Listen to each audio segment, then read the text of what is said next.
ઘૂસણખોરોની તપાસ માટે સઘન અભિયાન વડોદરામાં પાકિસ્તાન અને બાંગ્લાદેશીને શોધવા પોલીસની દોડધામ અત્યાર સુધી વડોદરા પોલીસે 500 ઉપરાંત શકમંદોની અટકાયત કરી છે। તમામના ડોક્યુમેન્ટ્સનું વેરિફિકેશન પણ શરૂ કરવામાં આવ્યું છે। 15 લોકોના પુરાવા શંકાસ્પદ લાગતા વધુ તપાસ હાથ ધરી છે। બાકીના લોકોને પોલીસે મુક્ત કર્યા છે। પોલીસની 15 ટીમોને ભારે દોડધામ બાદ માત્ર 5 બાંગ્લાદેશી મળ્યા।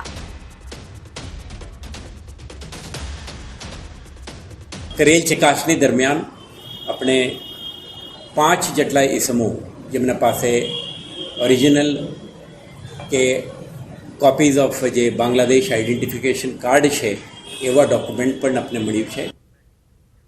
અમદાવાદ શહેરના ચંડોળા વિસ્તારમાંથી ડિટેન કરાયેલા શંકાસ્પદ ઘૂસણખોરોના મામલો પોલીસ તપાસ દરમિયાન 100 થી વધારે લોકો ગેરકાયદે રહી રહ્યા હોવાનું સામે આવ્યું છે। આ તમામ લોકોને ડિપોર્ટ કરવામાં આવશે। 550 થી વધારે લોકોના પાસપોર્ટને લઈને પણ તપાસ કરવામાં આવી રહી છે। પોલીસ વેરિફિકેશન અંગે પણ જે તપાસ છે તે કરવામાં આવશે। 150 થી વધારે લોકો પાસે બનાવટી પાન કાર્ડ અને આધાર કાર્ડ હોવાની આશંકા છે, જે અંગે ક્રાઇમ બ્રાન્ચે તપાસ શરૂ કરી છે।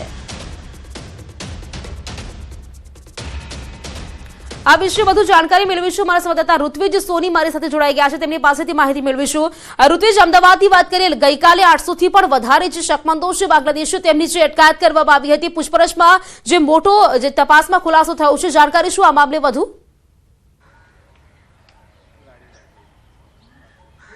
પ્રીતિ, ગઈકાલે વહેલી સવારે અમદાવાદ ક્રાઇમ બ્રાન્ચની અલગ અલગ ટીમો છે તે ઈસનપુર છે, ચંડોળા વિસ્તાર છે, ચંડોળા તળાવ આસપાસનો વિસ્તાર છે કે જ્યાં સર્ચ કર્યું હતું અને લગભગ 890 લોકો છે જે શંકાસ્પદ હતા તેઓને અમદાવાદ ક્રાઇમ બ્રાન્ચ ખાતે લાવીને તેઓની પૂછપરછ કરવામાં આવી રહી હતી। તેમની પાસેના જે દસ્તાવેજો હતા તેની ચકાસણી કરવામાં આવી હતી। જે મોડી રાત સુધી આ જે વેરિફિકેશનની કાર્યવાહી છે તે ચાલી હતી અને હાલ પણ આ કાર્યવાહી છે તે યથાવત છે, કારણ કે અલગ અલગ વ્યક્તિઓ પાસેના જે પણ દસ્તાવેજો છે તેની ખરાઈ કરવામાં આવી રહી છે। જોકે તપાસ દરમિયાન 100 થી વધારે લોકો છે તે ગેરકાયદે રહ્યા હોવાનું સામે આવ્યું હતું અને આ તમામ લોકોને ડિપોર્ટ કરવા માટેની જે કાર્યવાહી છે તે પણ અમદાવાદ ક્રાઇમ બ્રાન્ચ દ્વારા કરવામાં આવશે।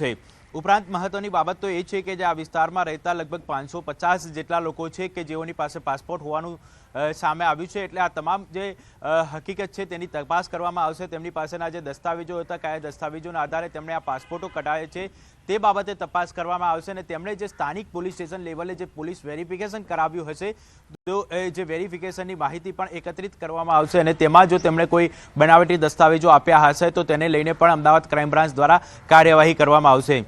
ક્રાઇમ બ્રાન્ચ દ્વારા જે પણ ડિટેન કરાયેલા લોકો હતા તેઓના દસ્તાવેજોનું વેરિફિકેશન કરવામાં આવતું હતું અને આ વેરિફિકેશન દરમિયાન 150 જેટલા લોકો એવા શંકાસ્પદ સામે આવ્યા છે કે જેમની પાસે જે પાન કાર્ડ અને આધાર કાર્ડ હતા તે બનાવટી હોવાની આશંકા છે તે અમદાવાદ ક્રાઇમ બ્રાન્ચને છે, એટલે અમદાવાદ ક્રાઇમ બ્રાન્ચ દ્વારા આ જે આશંકાને લઈને પણ તપાસ કરવામાં આવી છે અને તપાસ દરમિયાન જો આ પાન કાર્ડ કે આધાર કાર્ડ બનાવટી હોવાનું સામે આવશે તો તેને લઈને પણ એક અલગથી ફરિયાદ દાખલ કરવામાં આવશે। હાલ આ બાબતે જાણવાજોગ દાખલ કરવામાં આવી છે અને તેને લઈને તપાસ કરવામાં આવી રહી છે।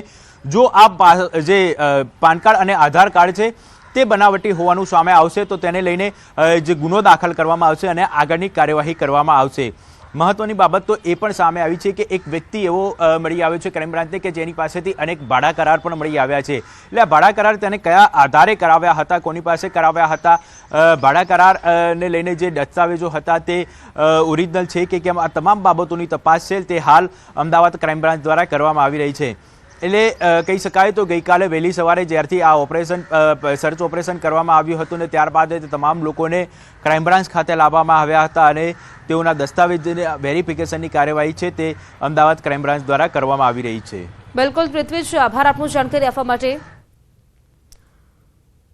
તો આજે તમામ લોકો છે જે શંકાસ્પદોની જે અટકાયત કરવામાં આવી, તપાસ કરવામાં, તેમાં કેટલાક ખુલાસાઓ પણ થયા છે।